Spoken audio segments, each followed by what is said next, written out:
Bismillah ar-Rahman ar-Rahim. Assalamu alaikum. It's the 24th Taraweeh introduction to the Quran, and we are going to do three surahs, all Madanan, the last three surahs of the fifth group of surahs.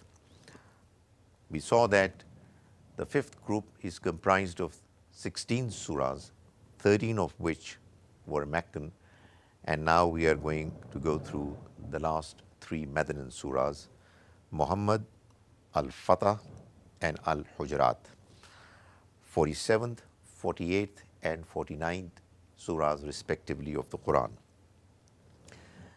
47th and 48th surahs are forming a pair, while the 49th surah is solitary, unique. In both surahs, Muhammad and Al-Fatah, we find that the purification of believers is one subject. We also see that there is a clear basharat, good news, that has been given to the believers, that their success is now round the corner. And there is a mention of doom and failure for the enemies of the Messenger, may God's mercy be on him. These surahs have Muslims as their immediate addressees, and it seems that these surahs were revealed a little while before the punishment was inflicted. The final punishment was mentioned in the Quran to be given to the disbelievers. So let's start with reading a few passages of these surahs. I begin with Surah Muhammad, first three verses. The Quran mentions its subject matter in a way that it's very direct in these surahs. A'udhu billahi minash shaitanir rajim. Bismillahir rahmanir rahim. Allazina kafaru wa saddu an sabilillah. Those people who have rejected the truth from the messenger knowingly, kafaru wa saddu, and are preventing people from coming close to it, an sabilillah, coming close to the path of God. Adalla amalahum, their deeds have gone waste, nullified. Wallazina amanu wa amilus salihat, and those who believe and do good deeds, wa amanu bima nuzzila ala Muhammad, and they believe in what has been revealed to Muhammad. Now this is an explanation, a clarification of what believing refers to, means. وَهُوَ الْحَقُّ مِنْ رَبِّهِمْ, and it's the truth from God. As I mentioned, that's what kufr is. The truth came to these people. كَفَّرَ عَنْهُمْ, their كَفَّرَ عَنْهُمْ سَيِّئَاتِهِمْ, those people who believe, their smaller sins, sayyat, are going to be removed. وَأَصْلَحَ بَالَهُمْ, and their condition is going to be corrected. That is, they are on the right track, their small sins are going to be removed, and their situation, their condition is going to get corrected, and they will prevail. Zalika, this will happen, بِأَنَّ الَّذِينَ كَفَرُوا, because those people who rejected the truth, ittaba'ul batil, they follow what is untrue, false.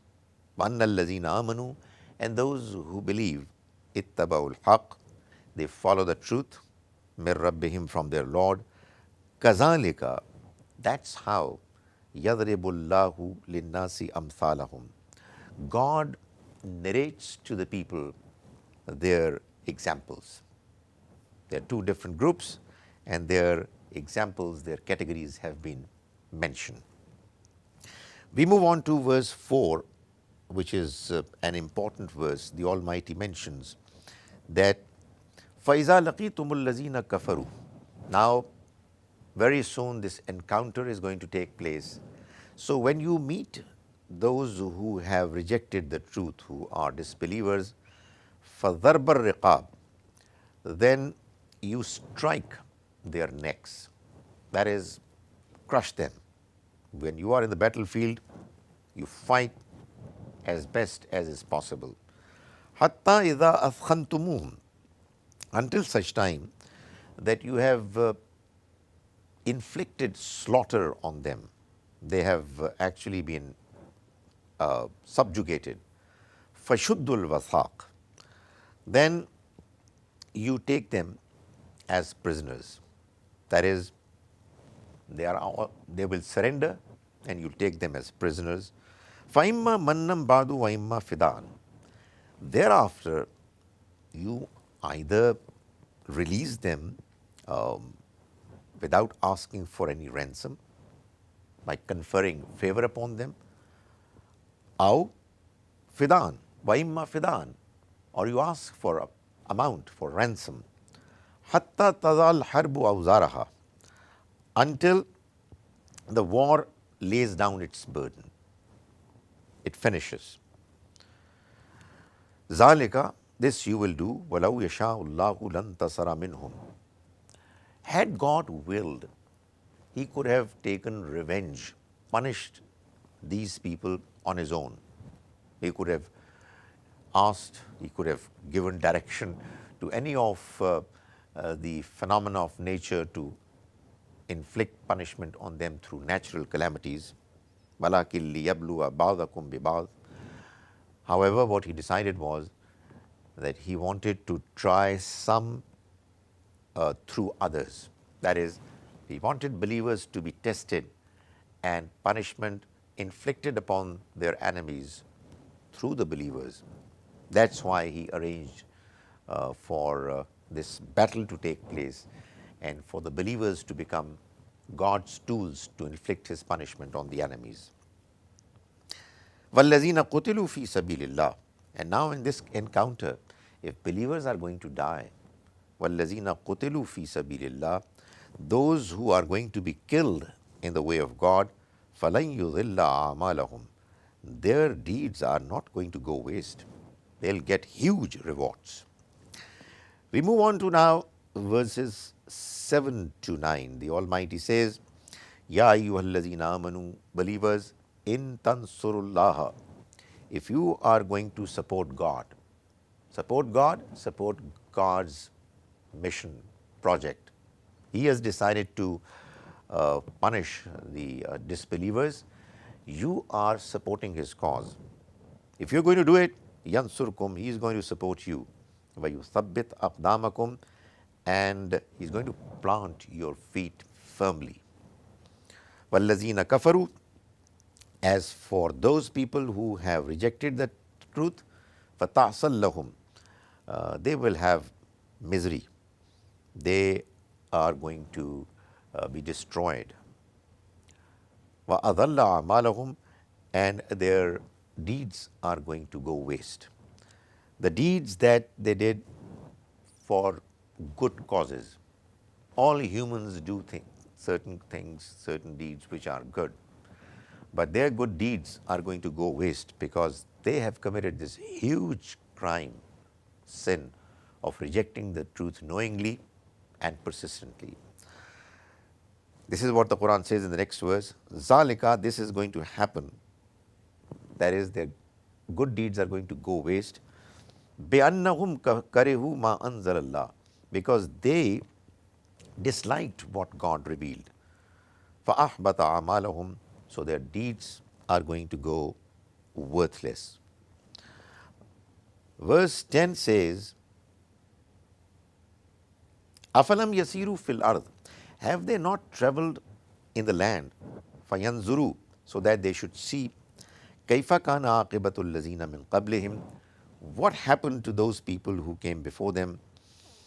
دَمَّرَ اللَّهُ عَلَيْهِمْ, God destroyed them. وَلِلْكَافِرِينَ أَمْثَالُهَا, and for the disbelievers there is going to be similar punishment. That is, these disbelievers are also going to meet with the same fate. ذَلِكَ, this will happen, بِأَنَّ اللَّهَ مَوْلَى الَّذِينَ آمَنُوا, because God is the protector of those who believe. وَأَنَّ الْكَافِرِينَ, and as far as the disbelievers are concerned, لَا مَوْلَى لَهُمْ, they have no protector.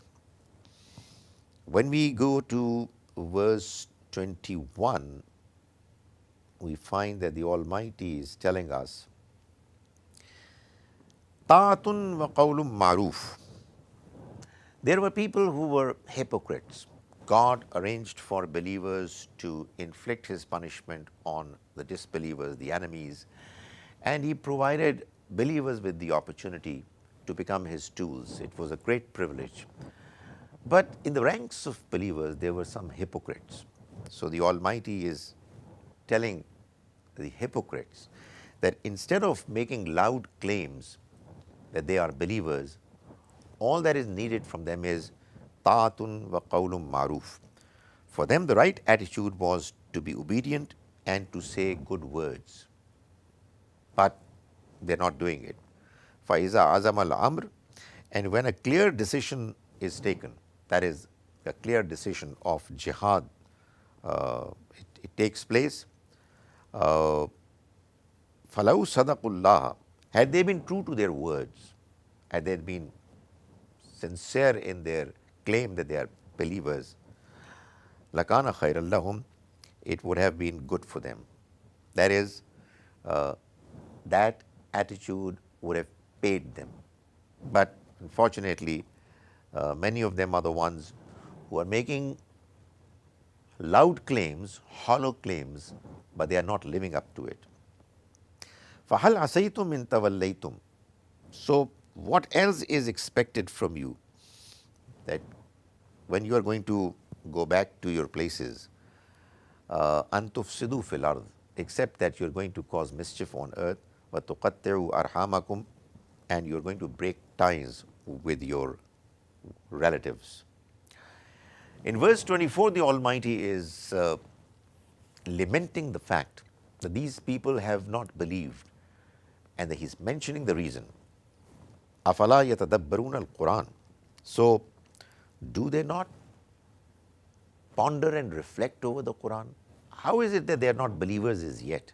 How is it that they still have hypocrisy in their hearts? Have they not pondered over the verses of the Quran? أَمْ عَلَىٰ قُلُوبٍ أَقْفَالُهَا, or is it that there is ailment in their heart? That is, the ailment, the disease of fear of death, the ailment of excessive love of worldly life, the disease of grudge against others, of jealousy, the disease of hypocrisy, timidity, arrogance. So if people have these ailments, diseases in their hearts, then they cannot properly reflect upon the Quran. Is that what their problem is? We then move on to verse 25, where the Almighty is telling us, إِنَّ الَّذِينَ ارْتَدُّوا عَلَىٰ أَدْبَارِهِمْ, those who turn their backs, that is, from the Prophet and from the message of Islam, مِن بَعْدِ مَا تَبَيَّنَ لَهُمُ الْهُدَى, even after guidance has become clear to them. الشَّيْطَانُ سَوَّلَ لَهُمْ, it is Satan who has enticed them. وَأَمْلَى لَهُمْ, and God has prolonged their survival before punishment. So, if they are still surviving, they should not have any misunderstanding. It's because the Almighty is giving them more opportunity and extending their stay, so that if they're going wrong, they should do more and more sins. وَلَنَبْلُوَنَّكُمْ حَتَّى نَعْلَمَ الْمُجَاهِدِينَ. This is verse 31 now. The Almighty says, we are most certainly going to continue to try you, test you, حَتَّى نَعْلَمَ الْمُجَاهِدِينَ, until such time that we know who are the true mujahideen, strivers in the way of God. Minkum, amongst you, was-sabirin, and those who are steadfast. وَنَبْلُوا أَخْبَارَكُمْ, and we know for certain your conditions, your status. It's only through performance that that is, the Almighty says, we are going to come to know and make sure who belongs to what category, what status. After Surah Muhammad, we have its partner surah, Surah Al-Fatah, which is surah number 48. The first few verses say, A'udhu billahi minash shaitanir rajim, Inna fatahna laka fatham mubina. Indeed, we have given you, O Prophet, a clear conquest. This conquest is referring to the Treaty of Hudaybiyah, which was a treaty undertaken on the 6th of Hijrah, which treaty was apparently done as if, it seemed as if Muslims were the weaker party. It seemed as if some compromises have been made. And although the Prophet, may God's mercy be on him, saw in his dream that believers are going to Mecca and doing Umrah, and that is why they took along sacrificial animals as well, yet they were confronted before they could enter Mecca in the place called Hudaybiyah, and there was this treaty undertaken. But the Almighty is saying that to the believers, that be sure that it really is going to herald, pave the way for a great victory. So he declares this treaty as a victory. Inna fatahna laka fatham mubina. Indeed, we have given you, O Prophet, a clear conquest, a clear victory. Liyaghfira laka Allahu ma taqaddama min zambika wa ma ta'akhkhar. And when you will have this conquest victory, it's going to enable you, O Prophet, to be forgiven for all sins that were done in the past or may be done in the future. That is, when the Almighty enables a servant of his to be able to achieve a great cause for which he has prepared him, then it in itself is a proof of the fact that he is sincere. And these small sins here and there which humans commit because they are humans, they will be of no serious consequence. We move on to verse 47. 4, verse 4. What he says is, هو الذي أنزل السكينة في قلوب المؤمنين. Now this verse is mentioning how the Almighty helped the believers. It says, He is the one who sent down tranquility, contentment, fi qulub al-mu'minin, in the hearts of believers. That is, to begin with, they were upset and they thought that probably this treaty is against their interests. They seem to be a weaker party. But then the Almighty enabled them to become true followers of the Prophet, because after all, the Prophet was undertaking this treaty and he was doing it by the will of the Almighty. So God enabled the companions to have contentment and tranquility in their hearts. And liyazdadu imanam ma imanihim. And this caused more faith to come to them over and above what they already had. Imanam ma imanihim. Walillahi junudus samawati wal ard. And why not? To God belongs soldiers of the heavens and the earth, and they were the ones, that is the angels, who came to them and enabled them to have the tranquility that they had. Makan Allahu aliman hakima. And God is knowledgeable and wise. And he continues to mention in verse 7, Walillahi junudus samawati wal ard. Be sure that to God belongs all the troops of the heavens and the earth. Makan Allahu azizan hakima. And God is mighty and wise. We move on to verse 8, where the Almighty mentions, Inna arsalnaka shahidam wa mubashiran wa nazira. O Prophet, we have sent you as a witness and as someone who brings good news and as the one who warns. لِتُؤْمِنُوا بِاللَّهِ وَرَسُولِهِ. This we have done so that, O believers, you believe truly in God and His Messenger. وَتُعَزِّرُوهُ. And we have done it so that you respect and honor him, respect the Prophet. وَتُوَقِّرُوهُ. and you honor him. وَتُعَزِّرُوهُ, you honor him. وَتُوَقِّرُوهُ, you respect him. وَتُسَبِّحُوهُ بُكْرَةً وَأَصِيلًا, and we have done it. We have sent this message, and we have sent the circumstances that you are going through, so that you تُسَبِّحُوهُ بُكْرَةً وَأَصِيلًا, you exalt God morning and evening. Verse 22 then is what I have picked to describe. It says, if you have this question in mind as to why did we not get the permission to do Umrah when we had embarked upon this journey for that purpose, the Almighty says that would have caused you to fight against the polytheists of Mecca, who would have stopped you from entering Mecca. And the Almighty says, وَلَوْ قَاتَلَكُمُ الَّذِينَ كَفَرُوا, had you fought those people who have disbelieved, لَوَلَّوُا الْأَدْبَارِ, they would have certainly turned their backs and gone away. ثُمَّ لَا يَجِدُونَ وَلِيًّا وَلَا نَصِيرًا, then they would not have found a protector or a helper. Sunnat Allah, this is God's sunnah, is His policy, His established way.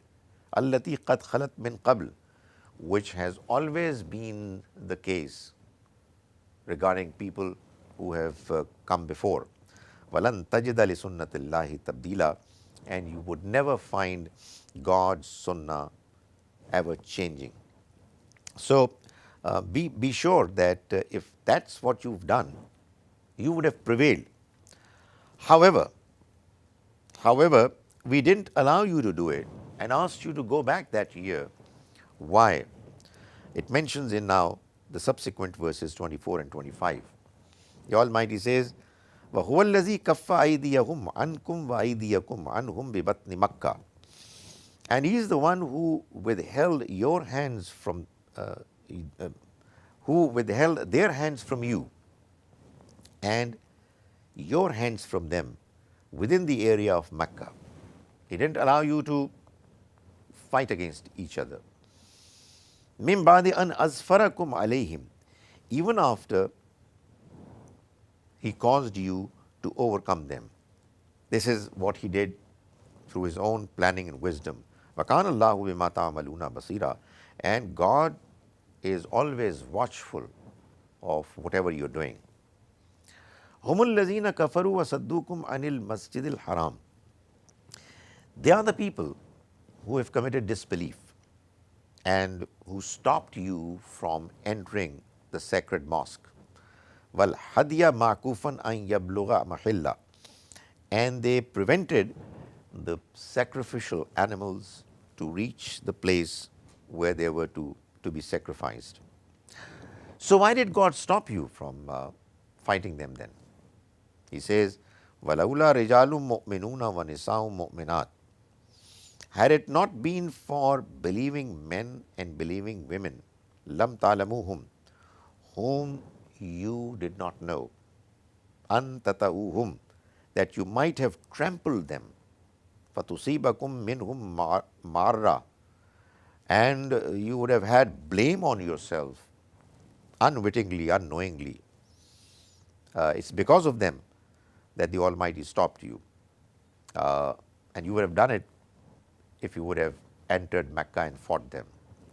So, if that was not the case, we would have permitted you for the battle to take place, but we didn't permit it, so that God may enable لِيُدْخِلَ اللَّهُ فِي رَحْمَتِهِ, so that God may enable to and allow people to enter His mercy whom He wills. لَوْ تَزَيَّلُوا, and if they would have been apart, had they not been in Mecca along with the polytheists, then لَعَذَّبْنَا الَّذِينَ كَفَرُوا مِنْهُمْ عَذَابًا أَلِيمًا, we would have punished those people who have disbelieved with a severe punishment. So the Almighty is mentioning that it was simply because of the fact that there were some believing men and women who were a part of the Meccan society that we didn't allow you to enter Mecca and cause the battle to take place and for them to be killed despite them being believing. Then we move on to verse 27, wherein the Almighty says, لَقَدْ صَدَقَ اللَّهُ رَسُولَهُ الرُّؤْيَا بِالْحَقِّ. Certainly the Almighty showed to the messenger, his messenger, the dream, the vision in truth. It was a true dream. The only thing is that it was not to take place on the 6th of Hijrah. It took place on the 7th of Hijrah, next year. The dream didn't mention the year. It just mentioned the fact that it's going to happen. So it says, لَتَدْخُلُنَّ الْمَسْجِدَ الْحَرَامِ. You're most certainly going to enter the sacred mosque. Inshallah, God willing, aminina. You will be in a state of peace, safety. مُحَلِّقِينَ رُؤُوسَكُمْ وَمُقَصِّرِينَ. And with your heads shaved and your hair shortened. That's one of the two options for men in the case of Hajj and Umrah. لَا تَخَافُونَ. You will not fear anyone. You will not have any fear. فَعَلِمَ مَا لَمْ تَعْلَمُوا. So he knew, that is, God knew what you did not know. فَجَعَلَ مِن دُونِ ذَلِكَ فَتْحًا قَرِيبًا. And then he enabled or arranged for a near conquest to also take place. That is, the conquest of Mecca, which happened the very next year on the 8th of Hijrah. وَالَّذِي أَرْسَلَ رَسُولَهُ بِالْهُدَى وَدِينِ الْحَقِّ. He is the one who sent his messenger with guidance and true religion. لِيُظْهِرَهُ عَلَى الدِّينِ كُلِّهِ. So that he could manifest it, cause it to dominate and prevail over all other religions. وَكَفَى بِاللَّهِ شَهِيدًا. And sufficient is God as a witness. We now move on to the third of the surahs of tonight, and this is Surah Al-Hujurat. This surah has no partner. It's one of those 6 surahs which are there in the Quran and do not form a pair. This surah is in actual fact an explanation of the very last verse of the previous surah Al-Fatah, wherein the Almighty mentions Muhammadur Rasulullah, Muhammad, the messenger of God, وَالَّذِينَ آمَنُوا, and those people who have believed, who accompany him, مَعَهُ أَشِدَّاهُ عَلَى الْكُفَّارِ رُحَمَاءُ بَيْنَهُم. They are firm against the disbelievers and is sympathetic with each other. So this is an explanation of وَالَّذِينَ مَعَهُ, those people who are with him. How is it that this miracle happened, that they were رُحَمَاءُ بَيْنَهُم? This surah is also actually talking about the future of Muslims. There were many Muslims who were newcomers, untrained, not properly purified the way the other companions were, who have been talked about in the very last verse of the previous surah. So, because this surah was revealed a little before the demise of the Prophet, may God's mercy be on him, and a large number of Muslims had entered the fold of Islam, this surah in particular has more to do with the life after the Prophet. That is, the Almighty is telling Muslims how to continue to remain disciplined and to remain united.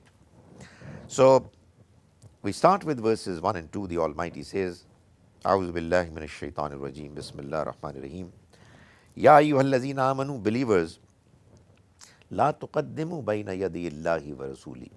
Don't put your own opinions ahead of God and His Messenger. They were newcomers. They used to forcefully put across their views, expecting them to be accepted. The Almighty said, don't put your opinions ahead of God and His Messenger. Wattaqullah, and be God conscious. Inna Allaha Sameun Alim.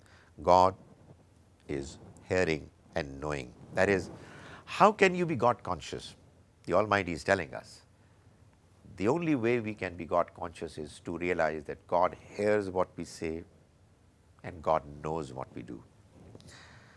The next verse says, Ya ayyuhallazina amanu, believers, la tarfa'u aswatakum. Don't raise your voices, fawqa sawtin nabi, over, above the voice of the Prophet.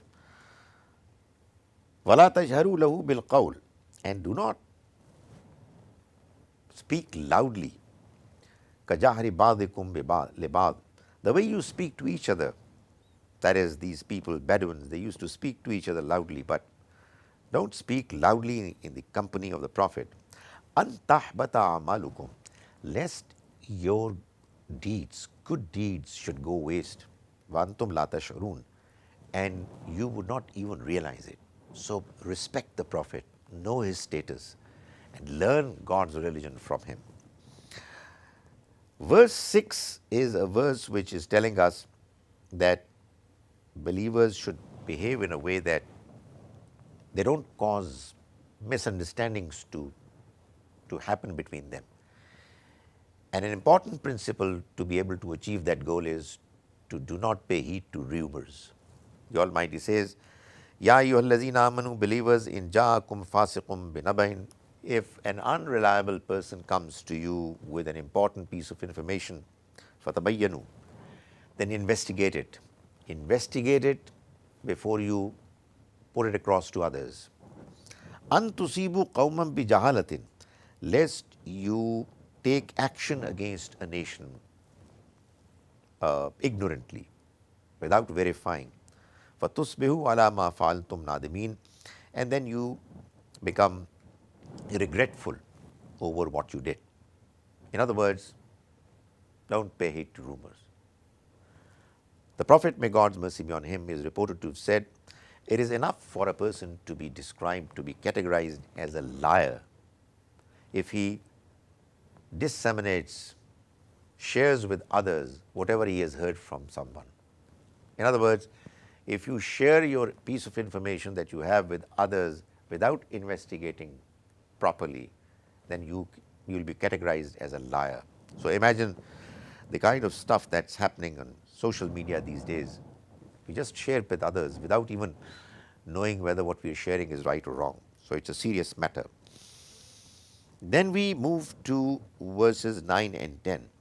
The Almighty is now talking about a possibility that there could be a fight between two Muslim groups.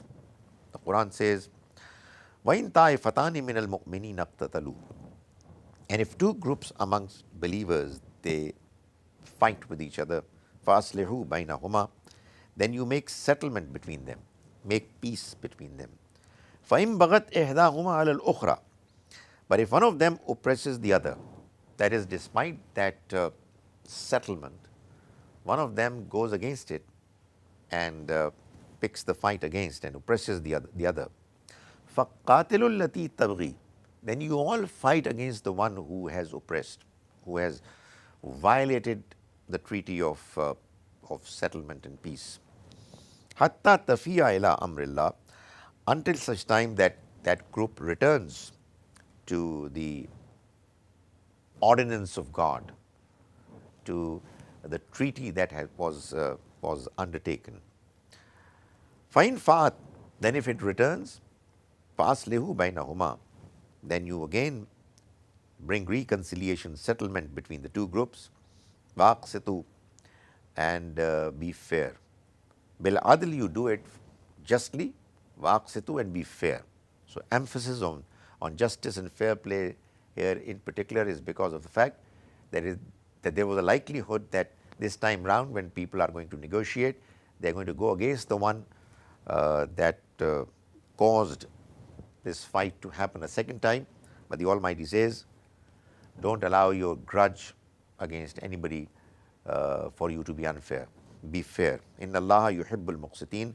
God loves those who are fair. Innamal mu'minuna ikhwatun. Believers are indeed a fraternity. They are brothers to each other. فَأَصْلِحُوا بَيْنَ أَخَوَيْكُمْ, so you make settlement between your brothers. Don't allow them to continue to fight with each other. وَاتَّقُوا اللَّهَ, and be God conscious. لَعَلَّكُمْ تُرْحَمُونَ, so that you are treated with mercy. Now, verses 11 and 12 are actually talking about 6 evils which people take lightly. And these are the evils which are the root cause of many disputes that take place between humans. Obviously, this surah is actually asking believers to come together as a fraternity and be sympathetic towards each other. These evils have to be taken seriously. Ya ayyuhallazina amanu, believers, la yaskhar qawmun min qawmin. Let not a nation laugh at another nation, make fun of it, ridicule it. Asa an yakunu khairan minhum. You do not know, they may turn out to be better than them. Wala nisa'um min nisa'in, nor should women ridicule and laugh at other women. Asa an yakunna khairan minhunna. You never know, those who are being laughed at may turn out to be better than those who are laughing. Wala talmizu anfusakum. And do not be sarcastic. Do not make negative remarks against others while you are talking to each other.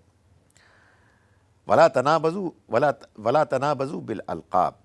Nor call others with offensive nicknames. Don't talk to people and mention their names which you ascribe to them just to make fun of them, just to insult them. Bi'sal ismul fusuqu ba'dal iman. The very mention of evil after having faith is bad, is deplorable. That is, now that you are faithful, you are believers, you should not talk about what is evil. So, the very mention of it is bad. وَمَنْ لَمْ يَتُبْ. And the one who does not repent even now. That is, it's another matter that you didn't know that these evils are as bad as what the Almighty has mentioned here. Then it was understandable that you were doing them. But now that you know that they are bad and the Almighty is asking you to stay away from them, the one who does not repent even now, فَأُولَٰئِكَ هُمُ الظَّالِمُونَ, such are the people who are zalim, unfair, and they are being unfair to nobody else but themselves. So they will have to face the consequences of what they're doing if they persist with these evils even after knowing that the Almighty hates them. The next verse mentions 3 other evils. Ya ayyuhallazina amanu, believers, ijtanibu kathiram minaz-zann. Stay away from making negative assumptions. Don't assume about others without any concrete evidence that they have negative intentions. Don't have any negative assumptions. Inna ba'da dhanni ithmun. Indeed, some assumptions are sin. So if you're going to assume about others without having any real evidence, then in many cases you will be sinning. وَلَا تَجَسَّسُوا. And don't spy on others. Don't try to find the secrets of others and then to talk about them and to share with others. وَلَا يَغْتَبْ بَعْضُكُمْ بَعْضًا. Nor you backbite against each other. Talk negatively against each other on their backs. أَيُحِبُّ أَحَدُكُمْ أَنْ يَأْكُلَ لَحْمَ أَخِيهِ مَيْتًا. Is any one of you going to like the idea of consuming the flesh of a dead brother? Would you like to eat somebody else's flesh when he's dead? فَكَرِهْتُمُوهُ. That's what you detest. And yet you keep doing backbiting. And backbiting is as bad as eating the flesh of a dead brother. وَاتَّقُوا, and fear God. إِنَّ اللَّهَ تَوَّابٌ رَحِيمٌ. Indeed, God is the one who accepts repentance, continues to incline towards humans with the mercy. Rahim, and He is merciful. Verse 13 is talking about the reasons why these crimes are committed. The Almighty says, Ya ayyuhan nas, O people, inna khalaqnakum min zakarin wa untha. We created all of you from a man and a woman, that is Adam and Eve. وَجَعَلْنَاكُمْ شُعُوبًا وَقَبَائِلًا. And we divided you into families and tribes. لِتَعَارَفُوا, so that you could introduce each other through these categories. The idea was not that you should take pride in what you have and you hate others and think that they are inferior to you because you belong to one family and the others belong to another family. The idea was just to introduce to each other. Inna akramakum indallahi atqakum. The noblest in the eyes of the Almighty is the one who is the most God-fearing. So if you want nobility, then be God-fearing. Inna Allaha alimun khabir.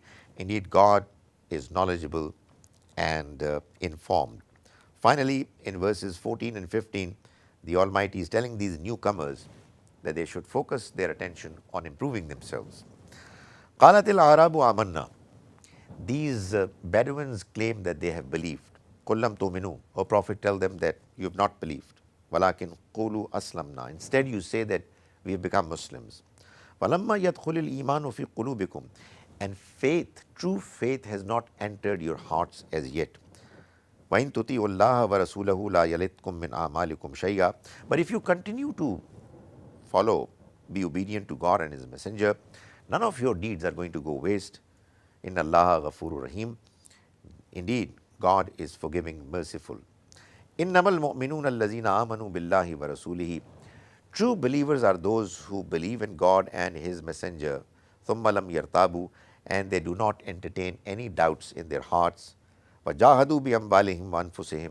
And they strive in the way of God, fi sabilillah, in the way of God, bi amwalihim, with their wealth and their own selves. Ulaika humus sadiqun. These are the people who are truthful. Their claim to faith is really true. May the Almighty enable us to understand the Quran properly and to follow it sincerely.